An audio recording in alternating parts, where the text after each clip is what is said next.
budgeters. My name is Brandy and you're watching From Debt to Dreams, and this is kind of a special extra video today that I'm kind of excited for. If you've been watching my channel for any amount of time and watching me do my expense tracking, you will know this binder is my $1 Savings Challenge binder. I bought this binder off of Amazon probably like a year ago, maybe 2 years ago. Because I was watching people do the 100 envelope challenge when that was like really popular, and I was like, I'll never be able to do anything like that, especially in the place we were at that time. But I was like, you know what, I definitely can fill in with $1 bills. So I went on Amazon, I bought this little binder that had this like business card holder stuff in there, and I've just been filling it up with $1 bills every time I use cash and have $1 bills as my change. So since then, I have filled this up. This thing holds $240 or 240 slots. So there's $240 in here. But what we're going to do today is I'm going to unstuff these, and I'm going to tell you a little bit about myself and a little bit about what changes are going to be happening within my budget and this channel. So let's get started. What I'm gonna do, I think, is just kind of put this right here and start taking them out one by one, and then moving my empty stuff to the side. Let me just tell you a little bit about myself. My name is Brandy. I'm 38 years old. I was born in Indiana and moved to Utah when I was very young. I grew up, well, very young, meaning maybe like 5. I was 5. I remember living in Indiana, and then I remember the move to Utah, and then we moved to Park City, Utah, and I lived there. That's where I grew up. I went to school there. I went to high school there. I loved every second of it. My sister still lives in Salt Lake, and she tells me that I romanticize my time living in Park City. And that might be true because things definitely have changed since I've left. But that doesn't mean that I don't love it. It was a really great place to grow up. So when I finished high school in 2004, I started college at the University of Utah and lived on campus there for a while, and didn't really know what I was going to do with my life. I was always told by other people that I should be a teacher, and specifically a special education teacher. And if you know anything about Utah, it's that there's a lot of Mormons there, and I don't want to like make an overgeneralization. I don't want to sound mean or anything when I say this, but at the time, a lot of the young women were going to college and going into the teaching profession while they were waiting for their boyfriends to come home from their missions, and then just to kind of give themselves something to do while they're waiting for their missions. And so to get into the education program at the University of Utah was really competitive, and I did not have the self-esteem at the time to think that I could do it, that I could apply myself there. So when I look back on things, sometimes I'm like, gosh, I really wasted a lot of time and money. But I ended up growing a lot while I was down living in Salt Lake and living on campus, and I would not have traded that for the world, quite honestly. But in 2008, I decided I needed to get my butt in gear and figure something out, and I had a horrible winter. I ended up sliding into, I was driving my 2006 Toyota Corolla, and I hit a patch of ice, and I slid right into the back of a big old Hummer, and I'm quite honestly surprised they didn't total my car, and we got it fixed, and it took forever to get it fixed, and I finally got it back. And then 2 days after I got it back, I hit another patch of ice, and I slid into the back of a truck. So, I was like, okay, yeah, I'm done with the winter. And I decided to move, and I moved to coastal North Carolina to finish school out here. The plan was to finish school in 2 or 3 years and then move back home. But in 2010, I met my husband. And we actually, this is kind of a funny story. I met him by, I met him on the website PlentyOfFish.com. I was in between jobs at the time, and I was on spring break at school. It was my senior year of college. No, it wasn't. I'm sorry. It was because spring break. So it was my junior year, my second to last year. And I was on PlentyOfFish.com in between jobs, totally bored, making fun of all the boys that were on PlentyOfFish.com because they didn't know how to spell and their grammar was terrible. And I just thought it was hilarious. And then I saw Jason's profile, and he had a really beautiful dog, and he had a Conan O'Brien quote. And I was like, all right, fine. I'll make my real profile and I'll reach out to this guy. So we did, and we met on St. Patrick's Day of 2010, and we've been together ever since. And so we got married in 2013, and we had our first kid in 2016. We had our second kid in 2019. And instead of going on a honeymoon right after our wedding, we ended up buying a 3-bedroom townhouse, and with a little bit of help from my mother and father-in-law, which we are so grateful for because that kind of helped us get a head start. We have been on a debt payoff journey ever since even before we got married. We lived together a little bit before we got married. We have been on a debt payoff journey the whole time we've been together, basically. And we go on it wholeheartedly, and we are hardcore, and we have extra jobs, and we have all the things, and we pay off a lot, and then something happens, or we get burnt out, and we kind of fall off the bandwagon. But this time,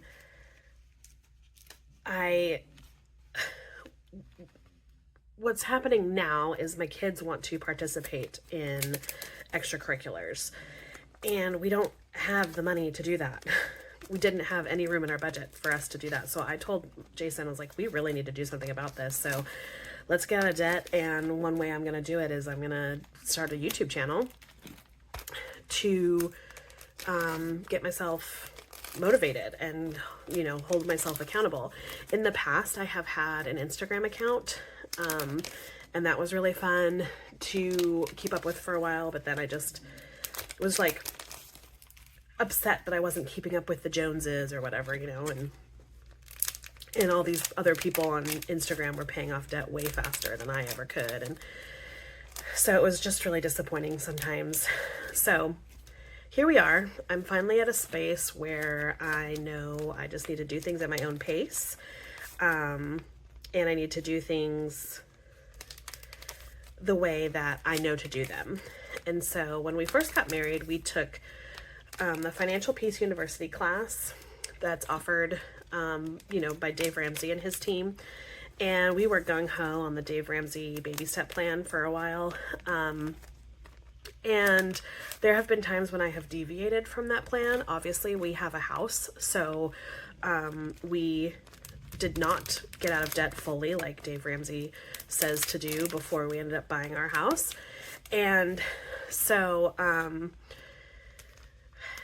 there's just times when I am like, other plans are working for people. Why isn't this working for me? So what I have noticed over this past little 6-ish months or so that I've been on YouTube is that the baby steps work for me, and we're just going to modify them just a little teeny tiny bit. And so the way I'm going to do that is, actually, I'll go over that in a second. Let me tell you a little bit more. No, we'll go into that right now, actually. So I was going to tell you a little bit about my family.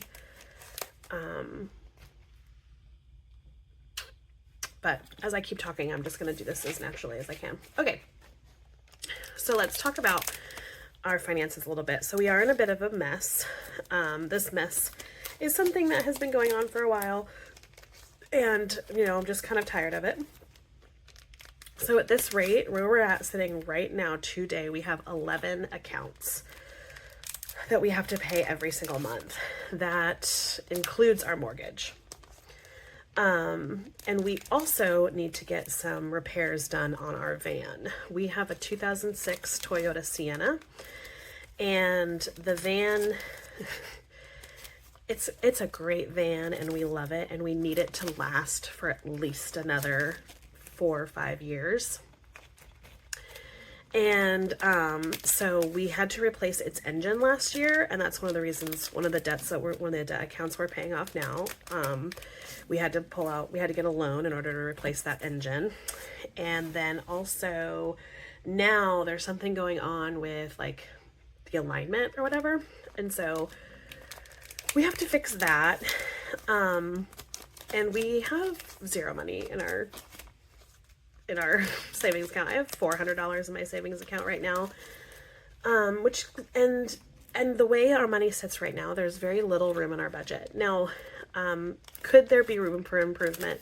Absolutely. You guys see how I spend my money, and the thing is that we want to get out of debt, but we also want to live a little bit, but we also want to make sure we have everything that we need so that we're not digging ourselves fully. Like, we want to be smart with what we have, right?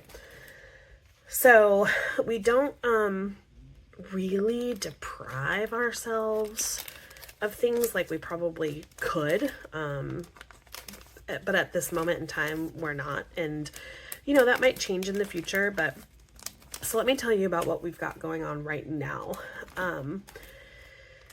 So our current debts, without our mortgage, is we have a Capital One credit card, which we ended up paying off in March or April, I can't remember, but we had to use again because the van needed tires in order to pass inspection. So we paid a little bit on that last month, and we are now sitting at a balance of $732, and that is a payment of minimum payment of $25 a month. Then we also have Ashley Furniture sitting at $601, and that monthly payment is $45 a month. We have Rooms to Go, which is $1,818 with a payment of $83 a month.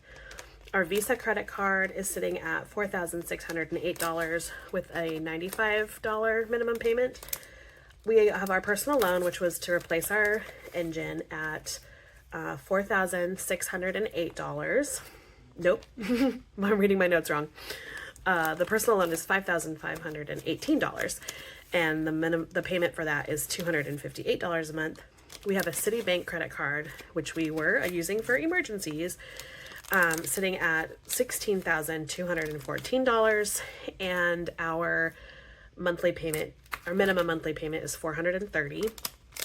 CarMax, which is my husband's Rogue, is $14,461, and our payment is $326 a month. And then I have a private student loan that I took out I can't remember if this loan I took out when I moved out here or when I first started school, but all I know is I've been paying on it forever, and that is sitting at $15,582 a month, or that's the balance, and the monthly payment is $306 roughly. Look at all this. That's so cool. All right. And then we have my federal loan. My federal student loan is sitting at $22,230, and my husband's student loan is $66,850. So altogether, without our mortgage, we're sitting at $148,614 in our total balance, and our monthly payments are $1,988. That's a lot. That's a lot. And so we decided that what we needed to do is fix this up, is figure out, is there a way we can open up our budget some more?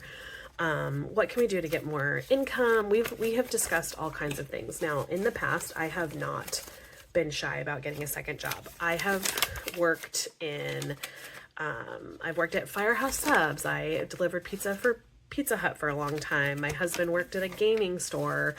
And gosh, what else have I done? I've done a lot of things, working second jobs, and my husband picks up things here and there. Like, like landscaping jobs around the neighborhood when he can. Like, we've done all kinds of things. We've constantly had second jobs. And I am at a point in my life right now where I could have a second job, but my kids are little. I delivered pizza when Josh, my youngest, I was still breastfeeding him, and I was pumping in my delivery car in between deliveries. So he was less than a year old when I first started delivering pizzas, and I stopped delivering pizzas right after the pandemic. So like 2021, beginning of 2021 is when I stopped delivering pizzas. And so I've already been away from my children, and they're at an age right now where they're super fun, and I don't want to be away from them anymore. And so we are not going to be getting second jobs. We're like, okay, well, what can we do? So we started looking into debt consolidation loans, and we have found one that we feel is right for us. And so we decided to take out a loan of $63,527.48. Some of that is taxes and fees that go towards the loan, and so we're going to be getting about a little more than $62,000. But what that's going to do is that's going to be able to pay off Capital One, Ashley Furniture, Rooms to Go, Visa, the personal loan, Citibank credit card, CarMax, Navient, which is my private student loan, and we're going to be able to repair the van. But what that does is we now, our payment is going to be $945. So we are about slashing our monthly payments in half by doing this, which means we have opened up a lot of money in monthly budget. So, from there, our new debts, are my husband's student loan, my student loan, and then our debt consolidation loan. And that's going to put us at, without the mortgage, it's going to put us at $152,000. And that's a little more than what I originally had said. And the reason why we chose to go a little more is because we wanted to make sure we had the money for the car repair. But also, I wanted to make sure that we had a head start on savings, because if I'm going to be paying off, I do it like this because I know I'm not paying off the loans. Like, I'm paying off those accounts, but I'm just moving the debt to a different account, right? So I don't want my brain to think that I've paid anything off, because I haven't. But we are going to be paying off 2 credit cards. One has a balance of a credit limit of $16,500, and the other one has a credit limit of $5,000. And what I don't need is us. Ooh, that is thunder, and my dog's gonna start freaking out now. I don't need us to fall into a trap where we don't have any money in savings at all, and then we end up using the credit cards because something happens. So what I'm doing instead is we're putting all the extra money from this $62,000 that we use, once all of the accounts are paid off, and then once the van repair is done, we will be throwing all the rest of it into our savings account. And then what we're going to do is, our new financial plan is, we're going to be saving $5,025 as fast as we can. Now, why did I choose $5,025? Well, we bank at a credit union, and our credit union requires us to have $25 in our savings account at all times. So in my brain, I want to have a $5,000 emergency fund. And if I have to have $25 in my account at all times, I see that as money that I cannot use. So I want my savings account balance to be $5,025, so that I've got all the money I need, and that $25 is still there. And then what we're going to do after that is let me tell you how I'm going to get that $5,000. Our budget is opening up about roughly